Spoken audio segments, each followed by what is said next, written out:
પ્રણામ. જય અરુણાચલ. દિન વિશેષ. ગઈકાલે 3 in 1 દિવસ હતા. બુદ્ધ પૂર્ણિમા હતી, ગુજરાત સ્થાપના દિવસ હતો અને લેબર ડે શ્રમિક દિવસ હતો. જ્યારે આજે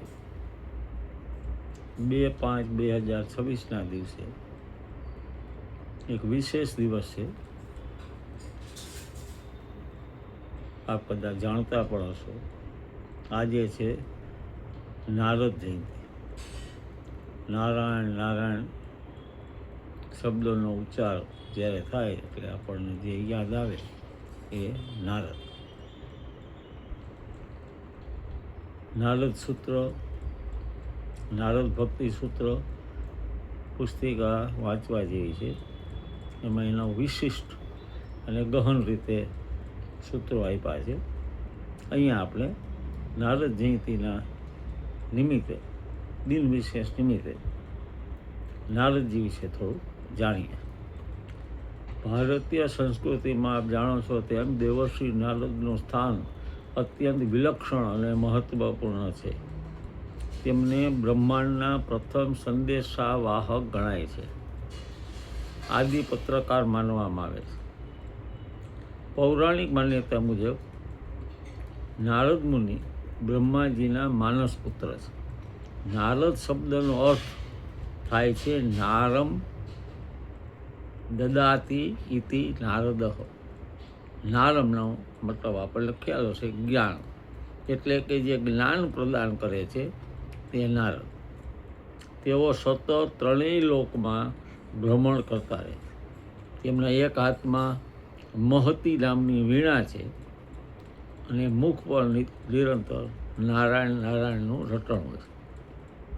તેમનું વ્યક્તિત્વ માત્ર એક મુનિ પૂરતું મર્યાદિત નથી, પણ તેઓ સંગીતના આચાર્ય છે, જ્યોતિષના જ્ઞાતા છે અને ભક્તિ સૂત્રોના રચયિતા છે. આજના યુગમાં જ્યારે માહિતીનો વિસ્ફોટ થયો છે ત્યારે નારદજી પત્રકારત્વના આદ્ય પુરુષ માનવામાં આવે છે. તેમની કાર્યશૈલી આજના સંદર્ભમાં જોઈએ તો ન્યૂઝના નેટવર્ક જેવી હતી. લોક કલ્યાણનો એમનો ઉદ્દેશ હતો. પોતાના સ્વાર્થ માટે ક્યારેય સમાચાર ફેલાયા નથી. માહિતીનું વહન કરનાર હતા. ભક્તિ અને જ્ઞાનનો સંગમ નારદજીમાં આપણને જોવા મળે છે. નારદ ભક્તિ સૂત્ર દ્વારા ભક્તિના માર્ગને અત્યંત સરળ રીતે નારદજીએ સમજાવ્યો. તેમના મતે ભક્તિ એટલે ઈશ્વર પ્રત્યેનો પરમ પ્રેમ. તેઓ માનતા હતા કે ભક્તિ માટે સંસાર ત્યાગ કરવો જરૂરી નથી, પરંતુ હૃદયમાં, દિલમાં હરિને વસાવવા જરૂરી છે. નારદજી દ્વારા પ્રેરિત મહાન વિભૂતિઓને પણ આપણે જાણતા હશો. એમાં પ્રથમ નામ આવે ભક્ત પ્રહલાદ. હિરણ્યકશ્યપના ત્રાસ છતાં પ્રહલાદમાં ભક્તિના બીજ રોપનાર હતા નારદજી. ધ્રુવ, બાળ ધ્રુવને અડગ નિશ્ચય અને તપસ્યાનો માર્ગ બતાવનાર હતા નારદ મુનિ. વાલ્મીકી, એક લૂંટારામાંથી આદિ કવિ વાલ્મીકી બનાવવાનું શ્રેય નારદજીને જાય. આજના યુગમાં નારદ જયંતિનું શું મહત્વ? તો વર્તમાન સોશિયલ મીડિયા અને માહિતીના યુગમાં નારદ જયંતિની ઉજવણી વધુ પ્રસ્તુત બની છે.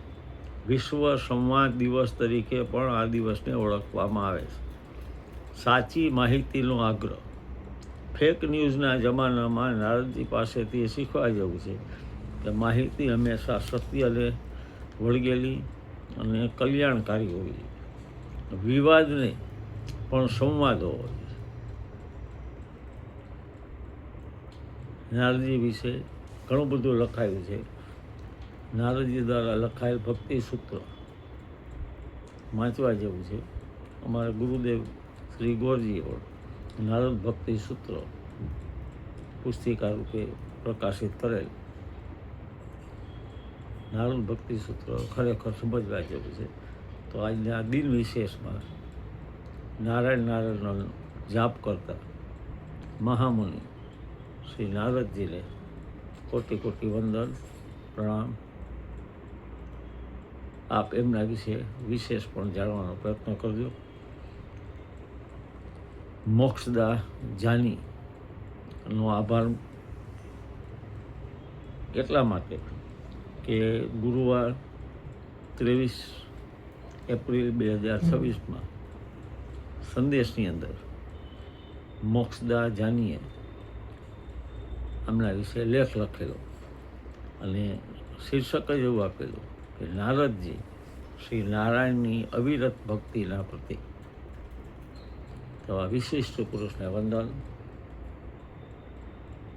આપ સૌને પ્રણામ. મળશું ફરીથી કોઈ બીજા વિષય સાથે. પ્રણામ.